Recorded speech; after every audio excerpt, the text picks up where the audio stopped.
आज शिल्पमंत्री संपत स्वाईंकर जन्मदिन को नियारा ढंग पालन करुछंती बजरंगबाली ग्राम्य परिवेश और वन सुरक्षा समिति सभापति विभु रंजन दलाई और सभ्य सभ्या माने प्रथमे हनुमान मंदिर में दीपदान सह पूजार्चना करथिले। मंदिर परिसर में वृक्षरोपण करने सह रजनी देवी जराश्रम असहाय वृद्ध वृद्धा मानक मिष्ठान और फल बंटन करथिबा सह मंत्री दीर्घ और सुस्थ जीवन कामना करथिले विभु रंजन दलाई।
ଆମର ଶିଳ୍ପମନ୍ତ୍ରୀ ସମ୍ପନ୍ନ ସ୍ୱାଇଁଙ୍କ ଜନ୍ମଦିନ ଅବସରରେ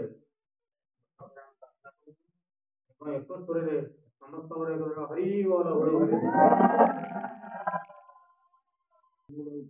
ହରି ବୋଲ।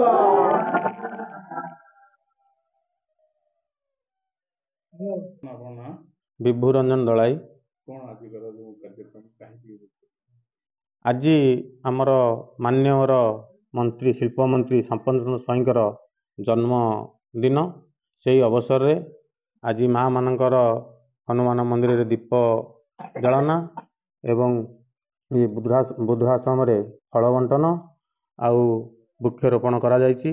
भगवान पाखे प्रार्थना करछन्ति समस्ते आम समस्त भगवान को डाकुचु हनुमान को डाकुचु जे तांकर एमती सद्बुद्धि दियंतु दीर्घायु कामना करुचु एवं पारादीप निर्वाचन मंडली केमती शिल्प दिगरे अधिका अग्रगति हेब एवं आमर बेकार युवक माने केमिति नियुक्ति हेबे सेतिबाई भगवान तांको सद्बुद्धि दियंतु साहा हुअंतु एवं सेई परिप्रेक्षी आज आम कामना करुचु।